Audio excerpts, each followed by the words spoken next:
Eh, nah, untuk sesi kedua, kita bakal nge-breakdown semua dari 7 langkah ya untuk membuat karakter yang baik menurut Brian Tillman. Nggak usah saya sebutkan lagi ya bukunya di mana, soalnya tadi sudah saya sebutkan. Gitu. Untuk yang pertama ada archetype. Archetype ini tuh untuk membuat desain karakter yang baik adalah dengan memperhatikan inti prinsipnya yang juga dikenal sebagai archetype. Archetype merupakan representasi dari kepribadian dan karakter yang kita identifikasi sebagai manusia. Sangat banyak macam archetype, akan tetapi biasanya beberapa terus berulang pada semua tipe cerita. Yang dibutuhkan adalah dengan mendorong cerita untuk terus berkembang, dan cerita personal dari setiap karakter membuat karakter tersebut terus berkembang. Agak bingung ya? Nah, saya bakal ngejelasin dulu nih, archetype itu apa? Archetype itu adalah salah satu teori yang dicetuskan oleh Carl Jung. Carl Jung ini itu adalah tokoh psikologi yang juga dia adalah muridnya Sigmund Freud. Nah, dia tuh untuk apa ya, kayak meneliti psikologi orang tuh, dia memakai metode psikoanalisis. Nah, dia tuh jadi lebih ke mengajak ngobrol. Jadi psikoanalisis itu berdasarkan cerita-cerita dari si pasiennya seperti itu. Dan apa namanya? Untuk kemudian dia memunculkan teori archetype ini, dan di dalamnya tuh ada banyak bagian ya. Maksudnya kayak di dalamnya tuh kan si archetype ini tuh adalah bentuk untuk mengkategorikan kepribadian seseorang gitu.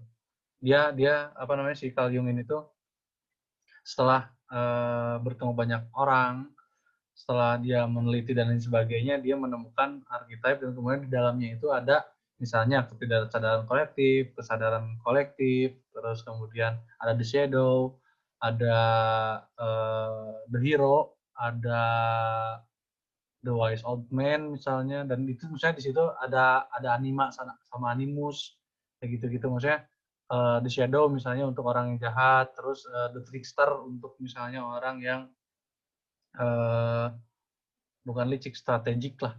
Terus kemudian ada apa namanya, the hero untuk sebagai orang pahlawan gitu. Dan setiap manusia itu memiliki hal-hal tersebut gitu. Cuman apa namanya, mana ini yang lebih ditonjolkan. Dan di desain karakter ini pun kita mesti memasukkan hal-hal tersebut gitu. Kalian mungkin bisa baca lebih lanjut tentang archetype di misalnya ya di Google juga banyak sih sebetulnya. Untuk lebih yang simpel gitu ada bukunya namanya Art and Jung kalau nggak salah. Ya gitu. Dia ngomongin tentang si nge-breakdown si archetype ini gitu. Nah, kemudian yang kedua adalah story. Cerita. Sebelum memulai menggambar, penting untuk mengembangkan setiap karakternya dengan cara memberikan cerita di baliknya. Personal cerita dan karakter atau sifatnya, hal tersebut akan membuat karakter yang dibuat menjadi kuat secara estetis di masa yang akan datang. Maksudnya itu bakal dikenang terus-terusan. Jadi misalnya kalian bikin dalam waktu seminggu booming, terus di situ udah gitu, orang-orang lupa akan hal itu gitu. Karena si base si karakter kalian tuh nggak kuat gitu. Ceritanya tuh nggak ada gitu, hanya membuat misalnya karakter secara visual yang misalnya oke secara visual aja gitu. Sementara di backstory-nya tuh kalian nggak ada sama sekali. Nah, itu yang jadi apa ya, yang jadi permasalahan sebetulnya. Dan itu si karakternya tidak akan bertahan lama gitu. Nah, sebagai desainer karakter, hal yang penting yang harus diingat adalah karakter-karakter atau tokoh-tokoh adalah selalu yang melayani atau mendukung cerita, bukan sebaliknya. Jadi maksudnya adalah eh, kita tuh membuat dulu karakternya apa namanya, ngebuat dulu si ceritanya, kemudian di situ kita baru mencocokkan si karakternya mau seperti apa gitu. Misalnya ceritanya adalah perang eh, perang apa ya? Perang tomat di Bandung misalnya. Tomat busuk di Bandung misalnya. Terus si ceritanya tuh ada misalnya salah satu misalnya Dodo itu sebagai apa namanya orang Cigondewa, dia tuh sifatnya baik, dermawan, dia tuh adalah petani tomat dan dia misalnya yang mencetuskan adanya perang tomat ini misalnya kayak gitu-gitu, maksudnya ceritanya tuh mesti kompleks gitu. Ya maksudnya itu hanya simpel ya, saya sebutkan itu simpel banget gitu. Kemudian biasanya desainer membuat karakter tanpa ceritanya terlebih dahulu dan itu sering dilakukan dimanapun. Eh, akan tetapi dengan seperti itu selalu menyebabkan karakter tidak stabil yang saya tadi obrolkan ya. Kalau misalnya karakter tuh mesti kuat dulu di awalnya, base-nya tuh mesti kuat gitu. Apapun di sebenarnya base-nya tuh mesti kuat dulu gitu. Dan ketika ceritanya dibuat setelah karakter, maka akan berpengaruh pula terhadap visual dari karakter tersebut. Uh, ketika misalnya kita membuat dulu karakternya, kemudian ceritanya kita dibuat kemudian misalnya. Nah itu tuh ketika misalnya kita membuat cerita nih, pas udah jadi nih karakternya, kita membuat cerita, oh ternyata kalau misalnya karakter seperti ini, oh nggak cocok nih misalnya mukanya seperti ini, atau misalnya baju yang dipakainya seperti ini nggak cocok nih misalnya. Nah itu kan maksudnya kita jadi dua kali kerja ya. Jadi mestinya lebih baik, lebih efisien, lebih efektif. Uh, itu mesti misalnya si ceritanya dulu nih kita bikin, nah baru karakternya seperti itu. Jadi kita bisa menyesuaikan gitu. Dan kalian juga mesti riset ya, mesti riset banyak hal sebetulnya. Kayak misal orang yang tamak tuh seperti apa sih ciri-cirinya gitu. Nah gitu tonjolin tuh sih misalnya ketamakannya tuh tonjolin gitu. Atau misalnya ini ada superstar, superhero yang pensiun misalnya. Nah kalian tuh mesti ngeliatin kalau misalnya superhero pensiun itu kayak gimana. Kayak gitu misalnya otot-ototnya masih ada cuman bergelabir misalnya. Atau misalnya tulang-tulangnya masih tegas dan sebagainya gitu, misalnya kayak mesti mesti relate dengan hal itu gitu. Mesti risetnya mesti agak kuat sih, bukan agak kuat ya, kayak mesti ada riset lah di situ gitu. Misalnya kalian riset tentang ras, tentang sifat-sifat orang, tentang fashion orang misalnya. Kayak gitu-gitu.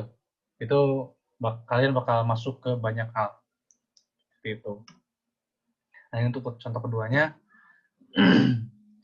nah mesti nentuin juga kan, misalnya kayak ini protagonis atau antagonis, atau misalnya apa gitu.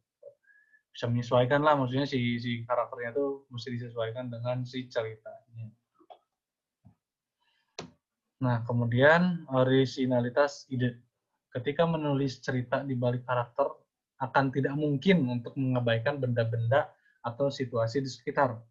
Mau tidak mau, setiap hari kita dipengaruhi oleh apapun yang dilihat, didengar, dan dilakukan. Maka dari itu sulit untuk mendapatkan ide yang memang benar-benar orisinil. Nah, di sini saya pengen nekenin sebenarnya. Sebetulnya di bagian ini tuh saya agak kurang sepakat ya tentang originalitas ide. Karena saya menganggap kalau misalnya ide tuh udah nggak ada yang orisinal, sebetulnya.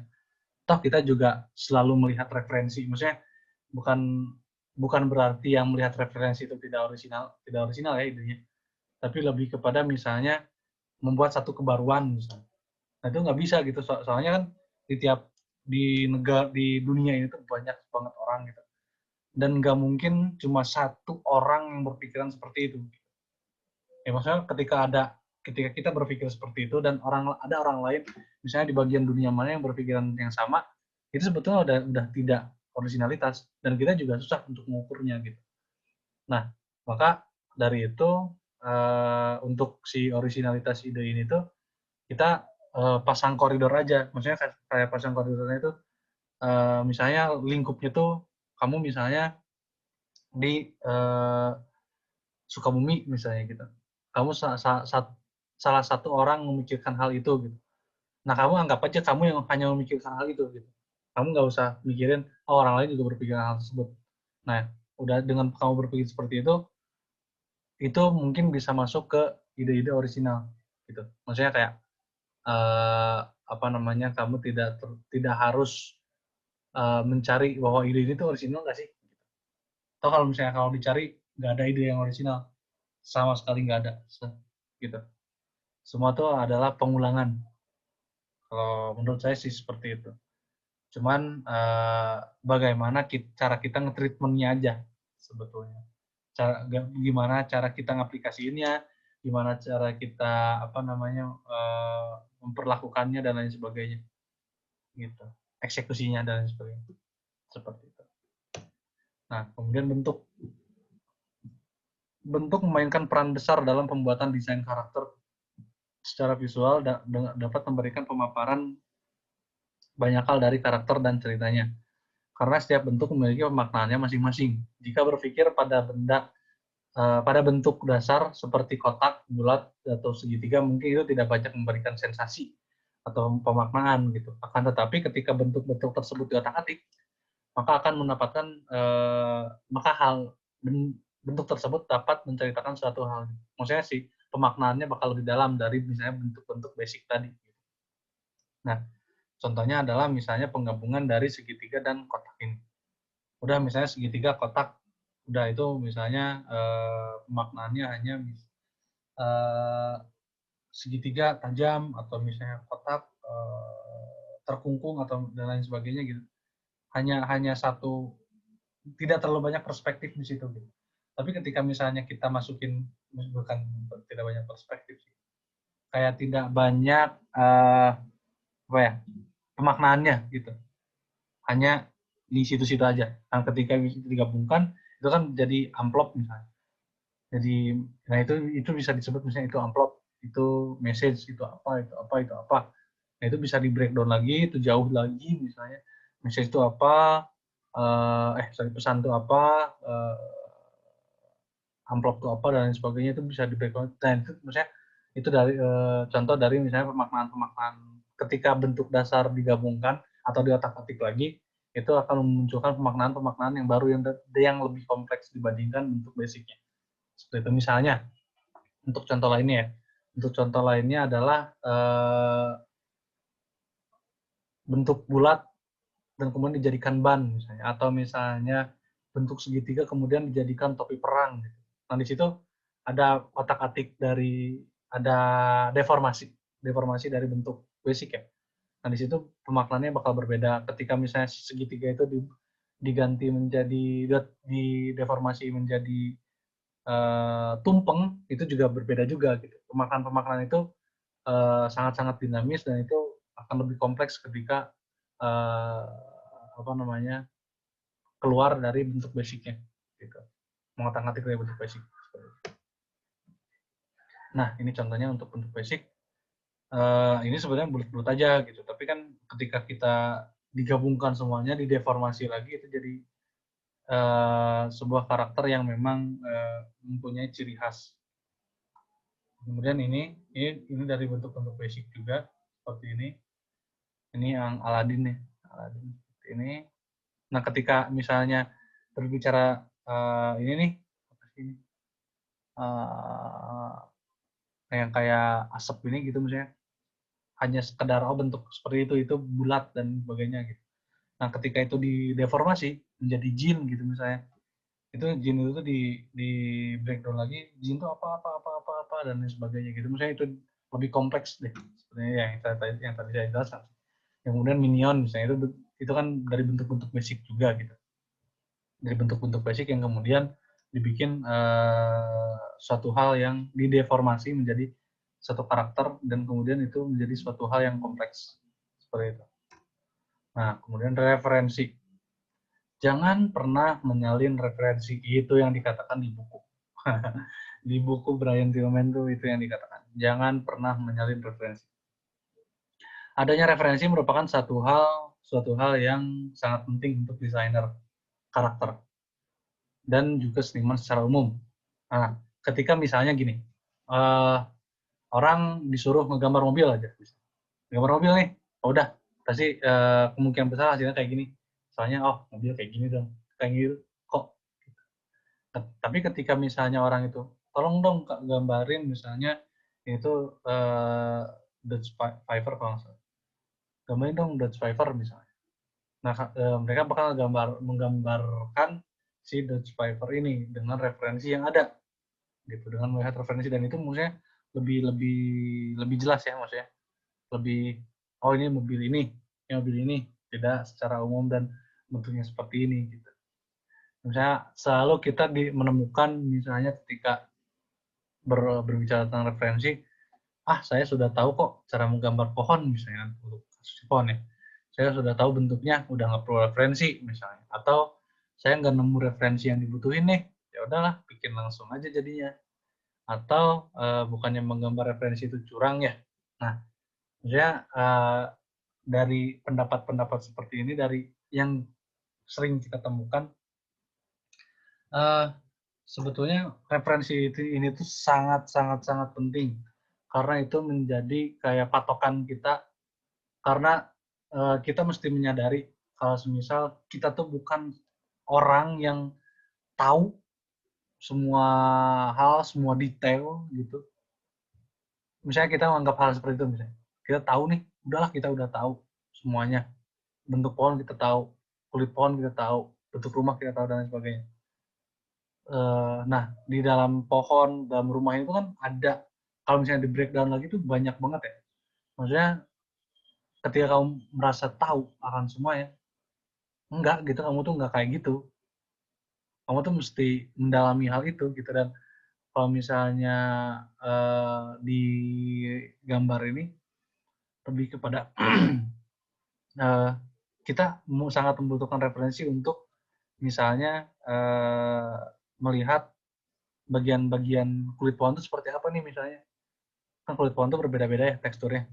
Pohon apa itu pasti berbeda gitu. Misalnya pohon singkong sama pohon kelapa itu kan pasti berbeda tuh, si tekstur dan lain sebagainya. Dan di situ kita mesti menggunakan referensi itu, tapi tidak menyalin secara mentah referensi itu. Kalian mesti kayak ngerubah itu juga gitu. Nah, contohnya seperti ini misalnya. Untuk karakter, referensinya adalah ini nih, orang ini misalnya. Ya itu dia ya. Ini referensinya seperti ini. Dan kalian buat seperti ini gitu. Maksudnya kayak itu dibentuknya itu dideformasi lagi gitu. Tapi kalian tuh punya ada bentuk dasarnya gitu. Tidak hanya misalnya secara bentuknya imajiner gitu. Nggak ada bentuk fisik gitu. Ya nggak bisa sih kalau misalnya kayak gitu, maksudnya si proporsinya juga bakal amburadul juga gitu. Dan si base dari si karakter ini tuh bakal buyar juga gitu, nggak kuat lah intinya. Apapun tuh mesti kuat sih base-nya. Yang pernah saya tekenin, kalau misalnya kalian masih ingat, kalian tuh mesti tahu apa yang kalian lakuin. Dan dengan misalnya kalian melakukan step by step-nya, itu di situ kalian tahu tuh kenapa kalian misalnya maju ke step 2 misalnya, karena udah di step 1, dan step 1 tuh misalnya udah melalui hal-hal lain, hal-hal apapun itu gitu. Misalnya untuk memperkokoh si statement kalian tentang apa yang kalian lakuin. Ini contohnya untuk referensinya seperti ini, radio deformasi menjadi seperti ini nih. Ini final sketch-nya, ini coretan-coretannya. Kemudian ini misalnya, kalian kan misalnya nggak mungkin nih nggambarin misalnya sirip penyu, kemudian ini ada udang, tubuh udang gitu. Itu kan kalian mesti ngelihat satu-satu ya, maksudnya untuk menggabungin hal itu semua gitu. Nah, kalian cari aja misalnya referensi banyak-banyaknya gitu. Misalnya untuk contoh gambar yang ini, kalian misalnya lihat si bentuk udang itu seperti apa, penyu itu seperti apa, terus kepiting seperti apa, dan lain sebagainya. Nah, itu digabungin gitu. Digabungin jadi satu, dan ini contoh hasilnya seperti ini. Kayak gitu. Ini untuk referensi seperti itu. Mudah-mudahan kalian ngerti. Kemudian estetika. Estetika untuk sederhananya adalah keindahan. Sebenarnya saya agak berat nih ngomongin estetika itu sebetulnya, karena saya juga belum beres membaca tentang estetika gitu. Estetikanya itu sangat kompleks banget. Estetika adalah salah satu hal yang paling penting dalam pembuatan desain karakter. Estetika pada sebuah karakter merupakan cara di mana karakter tersebut menunjukkan apa yang disukai dan yang tidak disukai. hubungannya, simpatinya, dan lain sebagainya. Maksudnya di situ ada kayak harmoni warna, harmoni dari warna untuk satu karakter, atau misalnya warna-warna yang gambarin si apa namanya backstory si karakternya, atau misalnya si sifat latar belakang si karakternya gitu. Maksudnya itu disebut ketika kita ngegabungin itu semua dan apa namanya kita susun sedemikian rupa, itu menjadi mempunyai nilai estetis yang tinggi menurut saya gitu. Maksudnya karena di situ balik lagi ke yang tadi, kalian tahu nih ketika kalian ngasih ke warna ini tuh karena apa gitu. Seenggaknya kalian tahu apa yang kalian lakuin gitu, yang tadi saya sebutin ya. Maksudnya apa namanya untuk membedakan ini, atau misalnya karakter kuning adalah ini. Kalian mesti mundur lagi, maksudnya kayak membaca lagi tentang teori-teori warna sebetulnya untuk ini contohnya di warna ya. Dan kemudian dibentuk misalnya di bentuk-bentuk seperti misalnya kalian latar belakangnya di mana, kemudian si cerita ini bakal menceritakan apa dan lain sebagainya, itu bakal berbentuk kepada si bentuk karakternya, bentuk visualnya. Nah di situ kalian mesti ngegabungin itu semua dan mempunyai nilai estetis sendiri. Nah dan terakhir wow factor. Nah wow factor ini itu adalah simpelnya gini. Ketika karya itu disebut wow, gitu misalnya kayak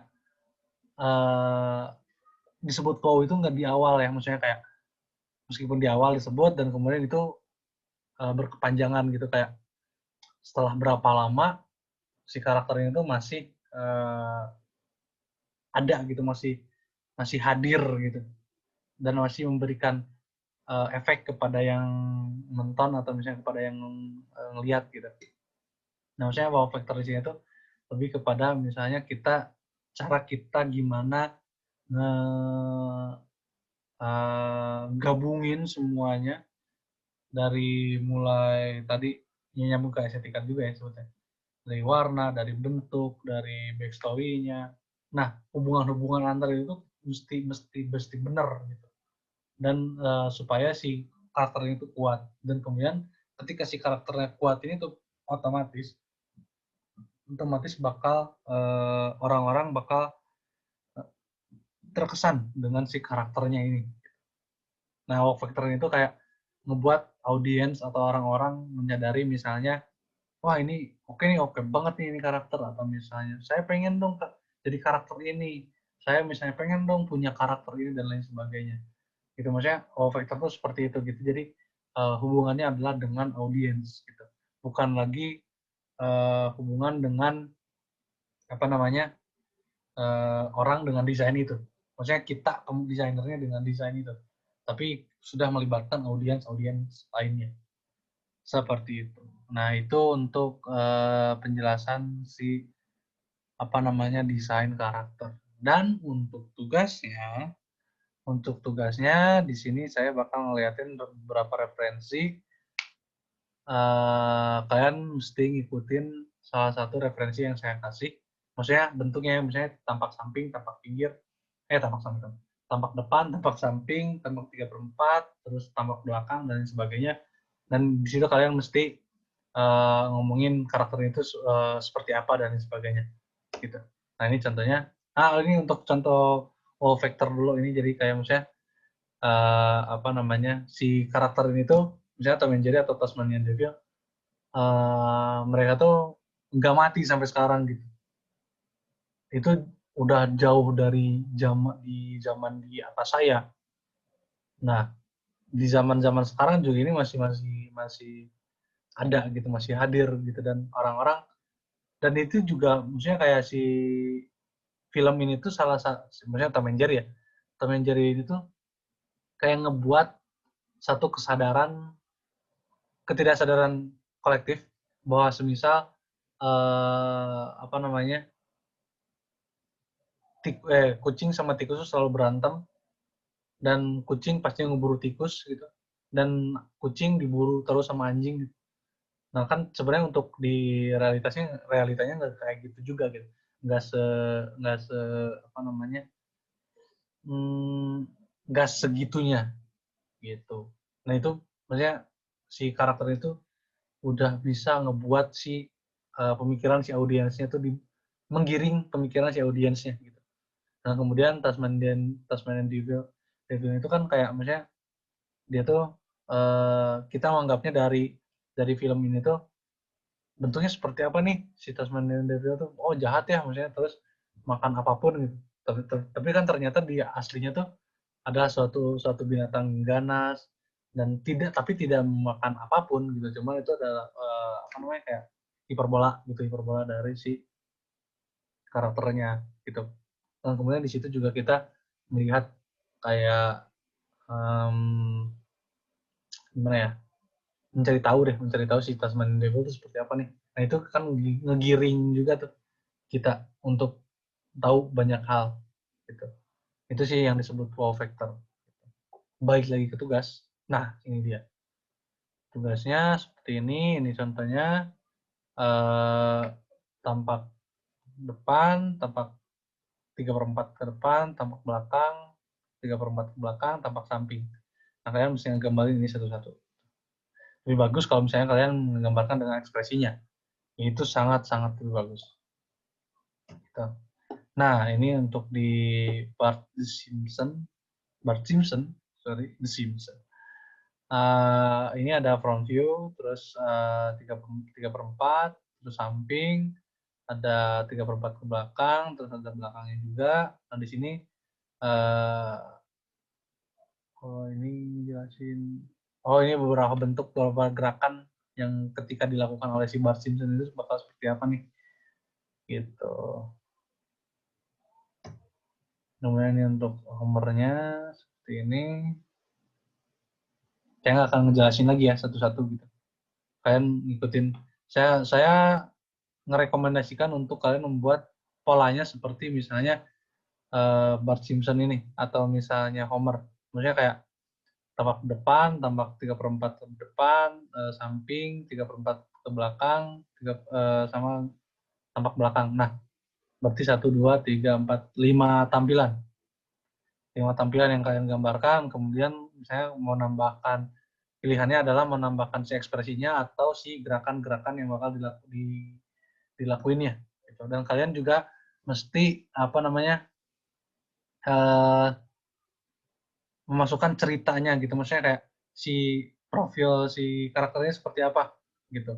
Kayak kesukaannya apa, hobinya apa, dia tuh siapa, terus sifatnya seperti apa, tinggal di mana dan lain sebagainya. Itu bisa diatur-atur aja sama kalian, bisa dibikin cerita aja sebetulnya.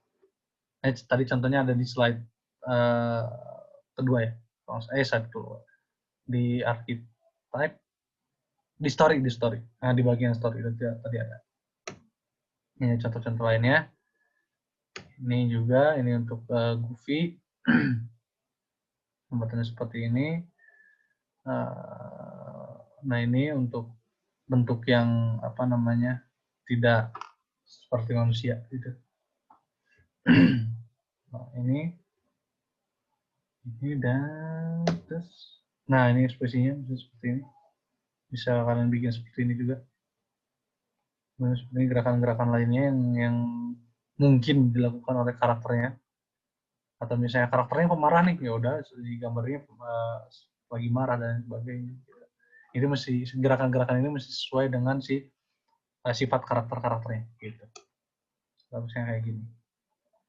Seperti itu, udah. Untuk tugasnya nanti itu untuk apa namanya, kayak referensi tugasnya seperti tadi. Ini saya kasih tahu. Untuk detail tugasnya saya bakal kasih lagi nanti. Saya harap kalian ngerti dan waktunya nggak terlalu berat ya, soalnya kan 2 minggu ya. Terima kasih banyak. Kalau misalnya ada yang belum ngerti, silakan tanyakan langsung, silakan mengajak ketemu dan sebagainya, terserah kalian, asal kalian ngerti. Gitu. Terima kasih banyak.